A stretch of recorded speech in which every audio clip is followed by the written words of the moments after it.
Today I am coming here for Deepak's house. बघूया दीपकला unexpected काय करतो.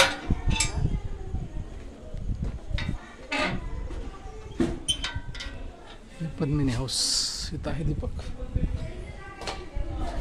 बरं आहे बरं आहे का? आलो थांबा.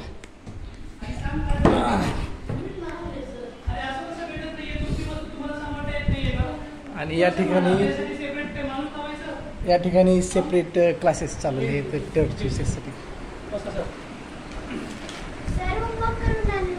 मी बोलतोय त्याच्याशी, पहिलं त्याच्याशी कंप्लीट होते बोलणं. Students teaching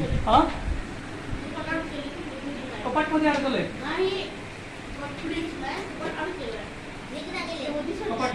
I think is Deepak's cabin. Maybe is Deepak's cabin. सगळ्यांचे कपडे अडकले असतील मध्ये.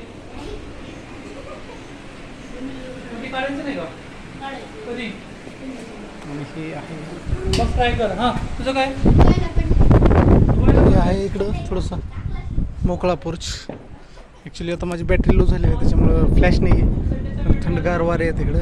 या साईडला तुम्ही पाहिलात तर इकडं सिद्धेश्वर मंदिर आहे. थोडंसं मुलांना बघूया.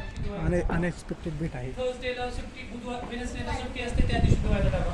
ऑदर डेला का धुवायला टाकतात तुम्ही? क्लासेसला घालताना टी शर्टचा तुम्ही घालून या म्हणलं की धुवायला टाका. चहा घेतलेलं नाही हे इट्स अ बॅड हॅबिट्स. काय पुढच्या वेळेस कारणं नाही सांगायचं. हे कारणं झाले आणि असे कारणं झाले की बनवाबनवीचे कारणं झाले. तुझं काय रे? हां हे बघा, ते भेटणं झालं, ते कपाटमध्ये अडकलं आहे, ते तर म्हणलं सापडतच नाही, ते म्हणलं की धुवायला टाकलेलं आहे. आणि 2 दिवस झालं सुट्टी आहे शाळा ट्युशनच्या टी शर्टला. बनवाबनवी चालू आहे तुमचं, नुसतं बनवाबनवीचे कामं चालू आहे. पिक्चर आहे म्हणूनच पिक्चरमध्ये एकमेकांना जसं ते मुरघात काढतात ना, तसं तुम्ही सरांना मुरघात काढायला लागला. इथून पुढे टी शर्ट जर नसेल ना तर मी 101% मी पप्पांना फोन करणार. टी शर्ट असेल तर क्लासला पाठवा, नाही तर T shirt is your symbol ना. तुमची युनिटी दिसते त्याच्यातून तुम्ही काय करता. आता आपण ज्यावेळेस प्लेअर व्हेरी गुड. हे आता हे सेम जर ह्या प्रोएक्टिव्ह ॲबॅकसचं जर टी शर्ट असेल आणि सगळं त्या कलरमध्ये असेल तर युनिटी दिसते का नाही आपली? एकता दिसेल का नाही आपली? आपले भारतीय टीममध्ये कसं असतं, प्लेयर्स घालतात नाही का सेम? नको मी तुझाच चहा हाताने झालाय. तू मुलांना सांगा. नाही मला नको चहा देत नाही. युनिटी महत्त्वाची आहे का नाही? हां बघा तुमची युनिटी दिसते महत्त्वाची. आणि असं दिसलं का ते ठिगळं लावल्यासारखं दिसते प्रत्येक ठिकाणी थोडं. सो सर जे सांगतात ना त्याच्याकडे बी केअरफुल लक्ष द्या. आणि हे काही हसण्याचा किंवा एन्जॉयमेंटचा भाग नाही. एक टीम बनवून लढायला गेलं ना हां तर पळून जातील आपल्या घरी. नाही हे स्ट्रेंथ आहे. तुम्ही एकत्र बस दिसल्यानंतर पण किती छान दिसतं बघा. सेम डेश होतात ते दोघं किती छान दिसतात बघा बरं. तुझं नाव काय? ज्ञानेश. बघा ज्ञानेश वय किती आहे? ज्ञानेश तुझं एज काय बाळा? कोणत्या स्टँडर्डमध्ये? 4th स्टँडर्डमध्ये. तू कोणत्या स्टँडर्डमध्ये? हां बघ बरं. ही लहान आहे म्हणजे मुंगीकडून पण घेतलं पाहिजे का नाही आपण? स्कॉलरशिप विनर आहे. Very good. टाळ्या वाजवायच्यासाठी सगळ्यांनी. तू स्कॉलरशिप पण ह्याच्यासाठी टाळ्या वाजवू नका कारण टी शर्ट नाही घातलं. म्हणजे एखादा गुण जर चांगला असेल ना तर तू घेतला पाहिजे बाळांना. तुझं नाव काय? तुझं काय टी शर्ट नाही आहे? असं बहाणे सांगायचं नाही. तुझं काय बाळा?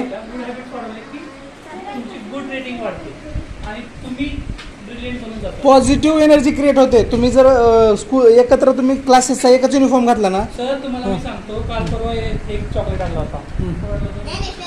एक चॉकलेट आणलं, एक चॉकलेट. मग मी काय विचारलं, आता युनिटी आहे ना, एक चॉकलेट एकाला थोडी द्यायचं, सगळ्यांना द्यायचं. एक चॉकलेट फोडलं, असे तुकडे केले की सगळ्यांना पुरेल असं. इथून सुरुवात केली सगळ्यांनी, प्रत्येकाचा खडा उचलला इथपर्यंत आलो. परत अजून एक खडा उचलला तरी ते चॉकलेट दोन वेळेस ते चॉकलेट 2 खाल्ले. परत शेवटी थोडं उरलं. पुन्हा मग मी इथून सुरुवात केली याच्यापासून. आणि मी फक्त म्हणलं की आता काय करा, तुमच्या मनावरती तुम्ही कितीही घेऊ शकता. यांनी काय केलं, पूर्ण घेतलं. दिस इज नॉट गुड. यांनी कुणाचाच विचार नाही केला, या मानसीचा विचार नाही केला, या सर्वेचा विचार नाही केला. युनिटी याचा अर्थ आहे, खाऊ असेल काही जरी असेल तर वाटून खायचं असतं की नाही. मी त्याचं एक चॉकलेटचा मला वाटून खायचं म्हणून मी फोडलं होतं. तर यांनी काय केलं, सर्व घेतलं. यांना कोण होतं अरे तुम्हाला ते उबंटूची स्टोरी माहित आहे का? उबंटू माहित आहे punishment दिलं की बंद. का? हा Punishment दिलं, chocolate हा. आता की बंद. हा पनिशमेंट भेटली का? अजून हा. तुझी हॅबिट चेंज झाली का नाही? पुढच्या वेळेस मी असं केलं तर काय करशील? अजून घेतील का अशी? अजून 15 चॉकलेट असतील का? तुमच्यासारखाच एक लहान मुलगा असतो, तो काय करतो तुम्हाला एक सांगतो. उबंटू स्टोरी ऑस्ट्रेलियन स्टोरी आहे. ऑस्ट्रेलियन काय करतात ते रेस करतात असं लहान मुलांमध्ये 15-20 जण असतात, रेस करतात. जो जिंकेल त्याला आंबे भेटणार असतात, मँगोज एवढे मोठे टोपलीभर मँगोज. तो एक मुलगा असतो, मग तो ज्ञानेशसारखा असतो, तो पळत पळत त्या झाडापाशी अगोदर पोहोचतो. मग ती टोपलीभर आंबे कोणाला मिळणार? ज्ञानेशला मिळणार. पण ज्ञानेश म्हणतो पाठीमागे जे राहिलेले असतात मुलं त्याच्याकडे बघतो आणि तो काय करतो, तो सगळे त्याचे एक एक आंबे, मी विन झालो ना तर त्याचं चेस करण्यासाठी तो दुसऱ्यांना सेलिब्रेट करतो, तो देतो. तर ज्ञानेशला विचारतात ते गुरु, त्याचे शिक्षक, टीचर्स, की ज्ञानेश तू असं का केलास? तर ज्ञानेश काय उत्तर देतो माहिती आहे का? की जोपर्यंत या जगामध्ये एकाही माणसाचं म्हणजे ज्याला प्रत्येकाला आनंद भेटत नाही तोपर्यंत कुणाचाही आनंद परिपूर्ण नाही. म्हणजे our happiness is fulfil when all people are happy. बरोबर आहे का नाही? फक्त मीच हॅपी झालो म्हणजे सगळे हॅपी झाले का? We are Indians. मग ही युनिटी ठेवा तुम्ही. उद्यापासून जर मी अचानक जर सरांकडे भेटायला आलो, दीपक सरांकडे कधी, तर मला सगळे असे कलरमध्ये दिसले पाहिजेत. मी तुमचा व्हिडिओ घेतोय बघा. आता हा व्हिडिओ जर अपलोड झाला युट्यूबवर तर काय, अरे स्टुडंट कसे आहेत हे. आता हे दोघं तिघ जण मुलं हे दिसणार आहेत. कॅट मावशी, हे स्पायडर मामा, हम्म. अजून कुठे गेला? अजून कोण आहे? हा. हे अजून कुठलं तर हे रॉकी स्टाईल, ॲटिट्यूड गर्लचे टी-शर्ट. शाश्वत दाखव रे हातपाट. ICC. सो मग उद्यापासून सगळे टी शर्ट येणार ना? येस म्हणून हात वर करा सगळे एकदाच. येस. उद्यापासून सगळे टी शर्ट येणार का? Very good. शाबास. बसा खाली. घेतो